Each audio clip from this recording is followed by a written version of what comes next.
저희가 구약 성경을 읽다 보면 이 전쟁에 관한 이야기를 읽을 때가 많이 있습니다.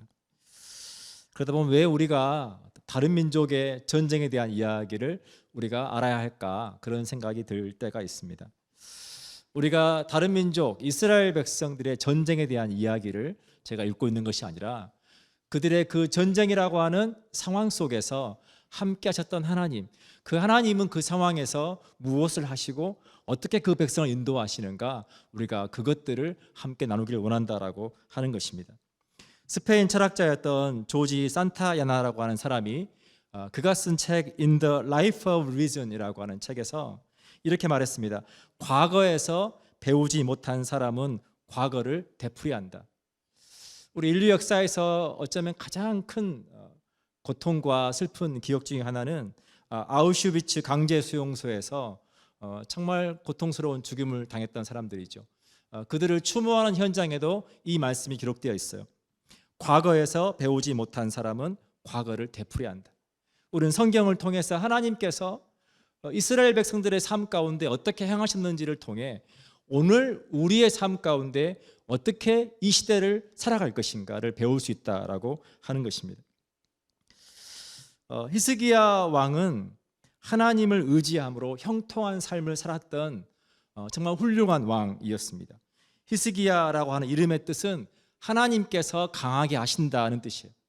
그러니까 그가 하나님을 의지하고 하나님께서 그를 강하게 하셔서 그는 형통한 왕이 되었다는 것을 성경은 기록합니다. 열왕기하 18장 오늘 본문의 윗절에 5절부터 8절까지의 내용을 보면 히스기야가 이스라엘 하나님 여호와를 의지하였는데 그의 전후 유다 여러 왕 중에 그러한 자가 없었으니 곧 그가 여호와께 연합하여 그에게서 떠나지 아니하고 여호와께서 모세에게 명령하신 계명을 지켰더라. 제가 여러 왕들의 이야기 읽다 보면 어떻게 그렇게 왕들이 한결같이 우상을 숭배하고 하나님의 말씀을 지키지 않고 하나님을 떠나서 악을 행하고 그로 인해서 심판을 받는 그런 것을 묵상하게 되는데, 오늘 히스기야 왕은 그가 하나님을 의지하고 그리고 하나님과 연합하고 그리고 하나님께서 모세에게 명령하신 계명을 지켰다라고 기록되어 있습니다. 그것에 대한 결과로 7절에 여호와께서 그와 함께 하심에 그가 어디로 가든지 형통하였더라. 저가 아수르 왕을 배반하고 섬기지 아니하였고 그가 블레셋 사람들을 쳐서 가사와 그 사방에 이르고 망대에서부터 견고한 성까지 이르렀더라. 하나님께서 히스기야 왕과 함께 하시고 그가 어디로 가든지 그를 형통하게 해 주셨더라. 그리고 그가 하나님 외에 다른 것들을 의지하지 않고 그가 아수르 왕을 의지하지 않고 하나님을 섬겼으며 하나님께서 히스기야 왕의 통치 가운데 함께 해주셔서 그 세력을 넓혀 주셨더라라고 하는 겁니다. 사랑하는 여러분, 저와 여러분의 삶 가운데 우리의 힘은 하나님께로부터 온다는 것을 기억하시기를 축복합니다. 우리가 하나님과 함께 할 때, 하나님의 말씀을 따라 살아갈 때 하나님께서 우리로 하여금 형통하게 하시고 우리의 삶을 통해 그분의 영광을 드러내신다는 것을 기억하시기를 축복합니다.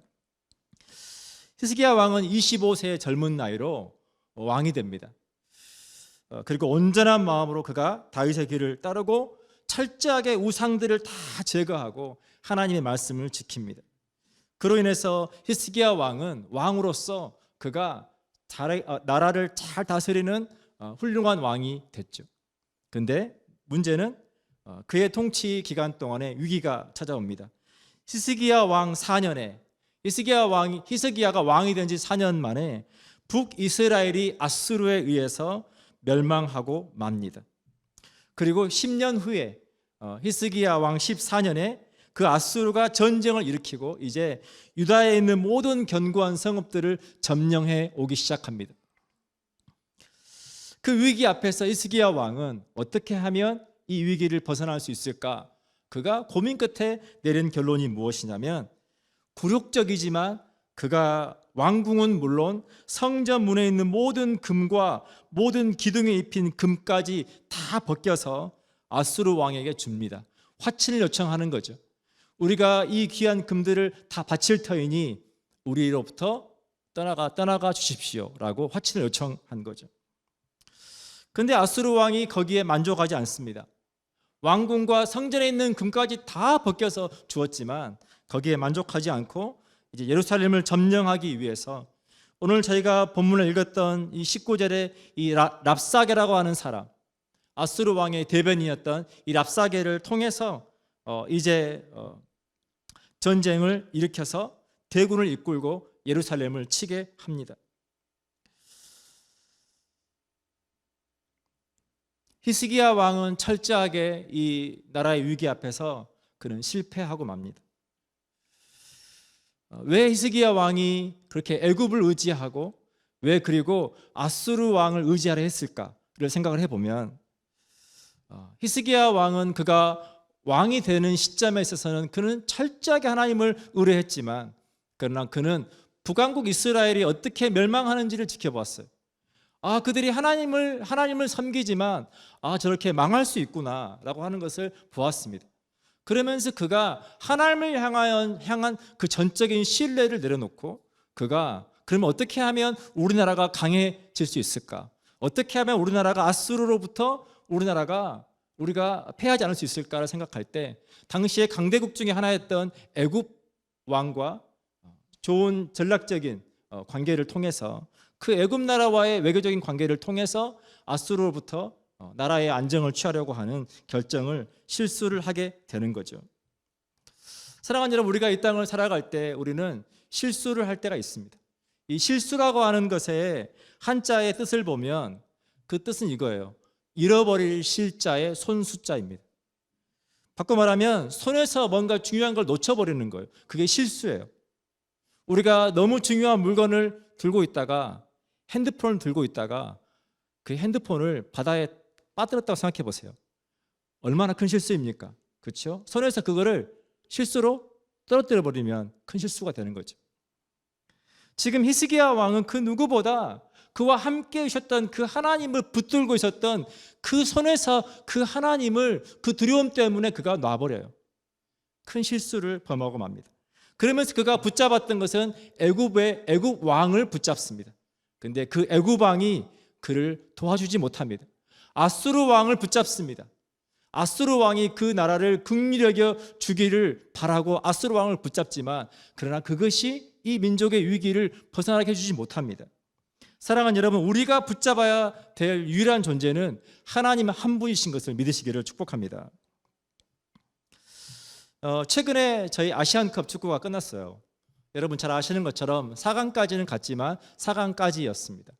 근데 아시안컵이 시작되고 저희 나라가 무패 행진을 이어갈 때 손흥민 선수의 아버지이신 손흥정 감독이 했던 말이 굉장히 국민들에게 충격적으로 들려왔어요. 그때 이 손흥정 감독이 뭐라고 했냐면 한국은 이대로 우승하면 안 된다는 얘기를 했어요. 지금 우승을 향해서 매 경기를 치르고 있는데 그분이 하는 얘기가 한국은 지금 우승하면 안 된다, 그런 이야기를 하는 거예요. 그러면서 하는 말이 이기기를 바라지만 그러나 지금 이 상태에서 진정으로 실력으로 우승할 수 없는 지금 이 팀의 전력을 가지고 한국이 만약 이대로 우승한다면 한국은 지금 국가대표 팀 안에 있는 해결해야 되는 문제들을 해결하지 못하고 여기에 만족하고 성장하지 못하게 될 거다. 나는 그것이 무섭다. 그 이야기를 하시는 거예요. 사랑하는 여러분, 하나님께서 우리와 함께 하실 때 여러분 우리의 삶 가운데 우리가 원하지 않는 일들을 만날 때가 있어요. 지금 이스라엘 백성들은 지금 이 상황이 너무나 혼란스러울 거예요. 하나님께서 우리와 함께 하시는데 왜 우리를 지켜주시지 않고 왜 이 전쟁 가운데 그 주요 성읍들이 함락되면서 이제 조금 있으면 예루살렘까지 함락될 것 같은 이 위기 앞에 하나님 도대체 무엇을 하시는가? 근데 사랑하는 여러분, 하나님께서 그 이스라엘 백성들에게 원하시는 것은 그들이 놓아버렸던 그 하나님을 그 민족의 위기 앞에서 다시 그들이 잡기를 원하시는 거예요. 왜냐하면 하나님께서 그들을 지키시고 하나님께서 그들을 보호하시는 진정한 하나님이시기 때문에 그렇다라고 하는 거예요. 만약 히스기야가 아수르 왕에게 조공을 바쳐서 그렇게 화친을 맺고 전쟁이 끝났다면 어쩌면 그 방법이 너무나 좋은 방법일 수 있겠지만, 그러나 여러분 생각해 보십시오. 여러분 그렇게 해서 평화가 찾아왔다면 여러분 그 결과는 무엇이었겠습니까? 이스라엘 백성들은 계속해서 아수르에게 조공을 바치면서 아수르의 속국으로 그들이 치욕을 안고 살아갈 수밖에 없다라고 하는 거죠. 하나님은 그것을 원치 않으셨어요. 왜냐하면 하나님께서 이스라엘 백성들의 진정한 왕이셨기 때문에 하나님 그것을 원치 않으시고, 오히려 그 전쟁의 위기 앞에서 그들이 하나님이 누구이신지 하나님을 전적으로 신뢰하기를 원하셨다라고 하는 것입니다. 오늘 본문의 19절부터 계속해서 랍사게가 이제 그 아수르 왕의 메시지를 전합니다. 랍사게가 정하는 이 메시지의 내용들은 정말 합리적인 내용들이에요. 제가 듣고 있으면 어느 것 하나 반박할 수 없는 내용들입니다. 랍사게가 그들에게 이르되 너희는 히스기야에게 말하라. 대왕 아수르의 왕의 말씀이 내가 의뢰하는 이 의뢰가 무엇이냐. 20절입니다. 내가 싸울 만한 계교와 용력이 있다고 한다마는 이는 입에 붙은 말뿐이라. 너희는 지금 우리와 싸울 수 있다고 말하지만 너희의 현실을 봐라. 너희가 어떻게 싸울 수 있느냐라고 말하는 거예요. 21절입니다. 이제 내가 너를 위하여 저 상한 갈대 지팡이 애굽을 의뢰하는도다. 너희가 애굽을 의뢰하고 그 애굽과 연합해서 우리와 싸울 수 있다고 믿지만 애굽은 너희를 도와주지 않을 거다 얘기하는 거예요. 22절의 내용입니다. 너희가 내게 이르기를 우리는 우리 하나님 여호와를 의뢰하노라 하리라마는 하나님도 너희를 도와주지 않는다. 북이스라엘이 어떻게 멸망했는지 너희가 보지 못했냐? 하나님을 의뢰하는 너희의 그 의뢰도 헛된 거다 이야기를 하는 거예요. 그러면서 심지어 그가 하는 놀라운 이야기가 무엇입니까? 하나님께서 너희를 쳐서 멸하는 것이 하나님의 뜻이다라고까지 이야기를 합니다. 사랑하는 여러분, 많은 사람들이 세상은 합리적으로 돌아간다고 생각합니다. 그래서 합리적인 것에 그 말에 귀를 기울입니다. 우크라이나와 러시아의 전쟁이 임박했다 전문가들이 말할 때 많은 사람들이 그 말을 믿지 않았어요. 왜냐하면 지금 이 21세기에 전쟁의 위기감은 있지만, 위협은 있지만 어떻게 전쟁이 일어날 수 있냐? 전쟁이라는 게 간단한 것이 아니다. 지금 모든 나라들이 서로 연결되어 있는 상황에서 어느 한 나라가 전쟁을 일으킨다는 것은 불가능하다. 믿지 않았어요. 여러분 잘 아시는 것처럼 우크라이나와 러시아의 전쟁이 발발한 지 지금 3년이 됐습니다. 그리고 그러한 전쟁들이 이스라엘과 하마스와 중동 여러 국가들로 전쟁들이 계속해서 지금 번져가고 있죠. 사랑하는 여러분, 세상은 절대 합리적으로 돌아가지 않습니다. 왜냐하면 합리적이라고 하는 것은 모든 사람들의 생각이 같아야 되는데 세상은 이기적이고 탐욕 가운데 죄로 말미암아서 부패하고 타락했습니다. 그래서 합리적으로 돌아가지 않는 것. 오히려 우리 그리스도인들이 하나님을 믿는다고 하는 것, 하나님을 신뢰한다고 하는 것, 하나님께 기도하는 것들이 정말 비합리적으로 보이고 비이성적인 행동처럼 보일 때가 많이 있습니다.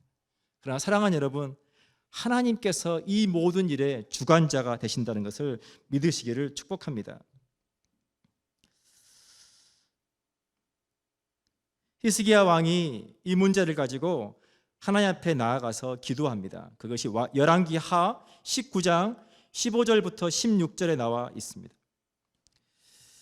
그 앞에서 히스기야가 기도하여 이르되 그룹들 위에 계신 이스라엘의 하나님 여호와여, 주는 천하 만국의 홀로 하나님이시라. 주께서 천지를 만드셨나이다.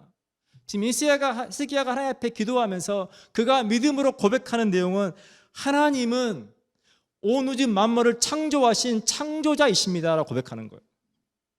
이 모든 것들을 주관하시는 전적인 능력이 하나님께 있습니다라고 그가 지금 아수르 왕과 그 다음에 애굽 왕을 붙잡았던 그 손을 내려놓고 다시 하나님의 손을 붙잡고 하나님 앞에 그가 믿음으로 고백하는 기도를 드리고 있는 거예요. 그래서 16절에 말하기를 여호와여 귀를 기울여 들으소서, 여호와여 눈을 떠서 보시옵소서, 사내립이 살아계신 하나님을 비방하러 보낸 말을 들으시옵소서.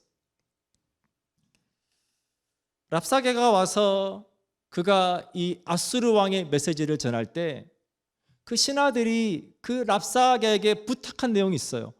그 부탁한 내용이 뭐냐면 너희 아람말로 우리에게 하고 우리말로 이 메시지를 전하지 마라. 왜냐하면 백성들이 그 말을 듣고 동요하고 두려움에 빠질까 봐 아람말로 해달라고 부탁을 했어요. 여러분, 얼마나 말도 안 되는 부탁입니까? 랍사게가 아람말로 이 메시지를 전하지 않습니다. 이스라엘 백성들의 말로 메시지를 전하고 온 백성이 다 듣게 만듭니다. 근데 여러분, 놀라운 것은 아무도 그 메시지를 듣고 아무 말도 하지 않았다라고 하는 거예요. 왜냐하면 히스기야 왕이 이스라엘 백성들에게 명령을 내렸어요. 너희 입 밖에 말이 나오지 않게 해라. 그 두려운 이야기를 들을 때 그들의 마음 가운데 일어나는 온갖 부정적인 두려움과 앞으로 일어날 수 있는 모든 최악의 상황에 대해서 그들 마음 가운데 많은 생각이 일어날 수 있지만 그 입을 다물게 했어요. 그 입을 다물고 하나님께서 하실 일을 바라보겠다라고 하는 겁니다. 그리고 이제 열왕기 하 19장 32절로 34절에서 하나님의 약속이 선지자 이사야를 통해서 전달이 됩니다. 그러므로 여호와께서 아수르 왕을 가리켜 이르시기를 그가 이 성에 이르지 못하며 아멘. 그는 너희는 우리를 대적할 수 없다. 그러니 항복해라. 너희가 애굽의 도움을 의지한다고 도움을 받지 못할 거다. 하나님을 의지한다고 하나님도 너희를 돕지 못할 거다. 그러니 항복해라. 그런데 하나님은 아수르 왕을 가리켜 이르시기를 그가 이 성에 이르지 못하며 이리로 화살을 쏘지 못하며 방패를 성을 향하여 세우지 못하며 치려고 토성을 쌓지도 못하고 오던 길로 돌아가고 이 성에 이르지 못하리라 하셨으니 여호와의 말씀이시라. 아멘. 이스라엘 백성들은 선택해야 되는 거예요. 하나님의 말씀을 들을지 아니면 아수르 왕이 보낸 그 랍사게의 말을 들을지 선택해야 되는 거예요. 지금 하나님의 말씀은 무엇입니까? 내가 나와 나의 종 다윗을 위하여 이 성을 보호하여 구원하리라. 그게 하나님의 말씀이에요. 근데 지금 랍사게가 하는 말은 무엇입니까? 우리가 너희를 포로로 잡아서 우리가 원하는 땅으로 너희를 옮길 거다. 그 이야기예요. 근데 포로로 잡아서 너희를 그 땅으로 옮길 거다고 말한 그 말이 더 합리적으로 들린다는 거예요. 상황을 볼 때는. 지금 하나님께서 내가 너희를 구원하리라 라고 말씀하시는 게 오히려 우리의 이성과 비춰볼 때 비합리적인 이야기인 거예요. 어떻게 하나님께서 그렇게 하실 수 있을까? 그런데 오늘 본문의 뒷배경을 쭉 더 묵상해 보시면 하나님께서 아수르를 물리치시고 이스라엘 백성들에게 승리를 주십니다. 사랑하는 여러분, 성경 우리에게 분명하게 말합니다. 믿음이 없이는 하나님을 기쁘시게 할 수 없다. 여러분, 우리가 그리스도인다운 삶을 살아갈 수 있는 것은 오직 하나밖에 없습니다. 하나님을 신뢰하고 하나님의 말씀을 따라 살아가는 믿음, 그것이 우리를 그리스도인으로 살게 한다라고 하는 것입니다.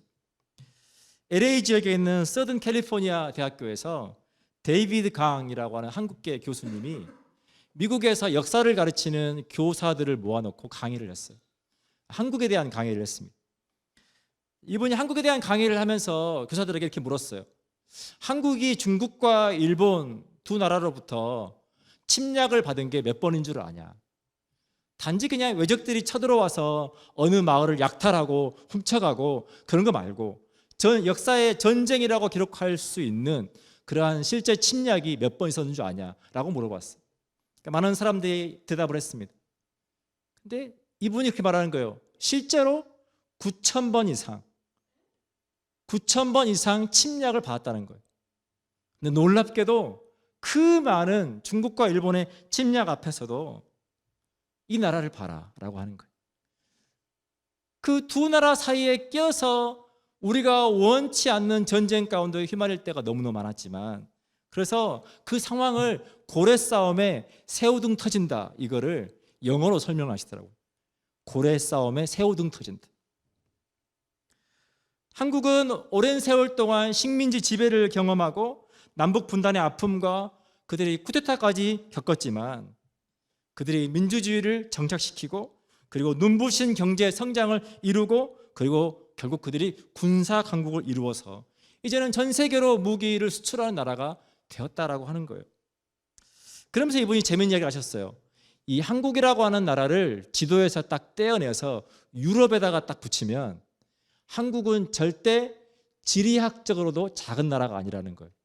그러면서 말하기를 실제로 한국은 프랑스보다 크다라고 하는 거예요. 근데 우리가 이 아시아에 있어서 이 중국 밑에 붙어 있다 보니까 상대적으로 되게 작아 보이지만 결코 한국은 지리적으로도 작은 나라가 아니다라는 이야기를 했습니다. 사랑하는 여러분, 제가 오늘 여러분들에게 이 목사님의 이 교수에 대한 이야기를 하는 이유는 무엇이냐면, 우리가 그리스도인으로 살아갈 때, 특별히 우리가 이민자로 살아갈 때 우리가 얼마나 많은 경우에 우리 스스로를 작게 보는지 몰라요. 우리는 작을 수 있어요. 여러분, 가장 우리에게 어려운 것이 무엇입니까? 영어만 잘 되면 내가 정말 뭐든지 다 할 수 있을 것 같은데, 이 영어가, 사랑하는 여러분, 한국 사람들이 하는 영어가 그렇게 나쁘지 않습니다. 전 제가 한국에서 정말 많은 외국인들과 영어로 사역을 할 때도 한국 사람들이 영어를 정말 잘하는 편인데도 불구하고 한국 사람처럼 영어를 못한다고 또 생각하는 나라도 없습니다. 우리는 우리 스스로를 너무 작게 여기고, 우리가 하나님 안에 있음에도 불구하고 하나님을 신뢰하는 그 믿음을 통해 뭔가를 도전할 수 있는데 우리 스스로 나는 안 돼, 못해 라고 생각할 때가 많다는 거예요. 그럼 사람들이 하는 이야기에 귀를 기울이고 그 부정적인 것들에 내 삶의 운명을 맡길 때가 많다라고 하는 거예요. 사랑하는 여러분, 비합리적이지만 성경은 우리에게 계속해서 뭐라고 말씀하십니까? 이사야서 43장 1절 4절에서 성경 우리에게 이렇게 말합니다. 야곱아, 너를 창조하신 여호와께서 지금 말씀하시느니라. 이스라엘아, 너를 지으신 이가 말씀하시느니라. 너는 두려워하지 말라. 내가 너를 구속하였고 내가 너를 지명하여 불렀나니 너는 내 것이라. 우리가 하나님의 소유가 되었다는 뜻이 아니라 You belong to God. 우리가 하나님의 백성이 되었다라고 하는 거예요. 하나님께서 우리를 돌보시고 지키시고 우리의 삶과 함께 하시고 우리를 인도하시는 하나님의 백성이 되었다라고 하는 겁니다. 그러면서 하나님의 약속이 내가 물 가운데로 지날 때 내가 너와 함께 할 것이라. 강을 건널 때 물이 너를 침몰하지 못할 것이며 내가 불 가운데로 지날 때도 타지도 아니할 것이요 불꽃이 너를 사르지도 못하리니 대저 나는 여호와 내 하나님이요 이스라엘의 거룩한 이요 내 구원자임이라. 아멘. 하나님께서 우리의 구원자가 되신다. 그러면 4절에 말하기를 내가 내 눈에 보배롭고 존귀하며 내가 너를 사랑하였은지. 하나님 눈에 저와 여러분은 보배롭고 존귀한 존재라고 하는 거예요. 그리고 내가 너를 사랑한다라고 하나님께서 말씀하시는 겁니다. 사랑하는 여러분, 우리 자신이 누구인지 생각할 때 여러분이 하나님의 말씀을 꼭 기억하시기를 축복합니다. 하나님의 눈에, 온 우주 만물을 창조하신 그 하나님의 눈에도 우리는 존귀하고 보배롭고 그 하나님의 사랑을 받는 존재라고 하는 것입니다. 여러분 삶 가운데 하나님께서 맡겨주신 삶을 살아갈 때 여러분 담대하시기를 축복합니다. 여러분 하나님을 의지함으로 승리하시기를 축복합니다. 우리가 믿음으로 기도할 때 하나님은 들으시고 우리의 삶 가운데 세상 사람들이 알 수도 없고 그들이 이해할 수도 없는 하나님의 일들을 이루시는 살아계신 하나님이십니다. 그 하나님의 경험되시기를 축복합니다. 기도하겠습니다.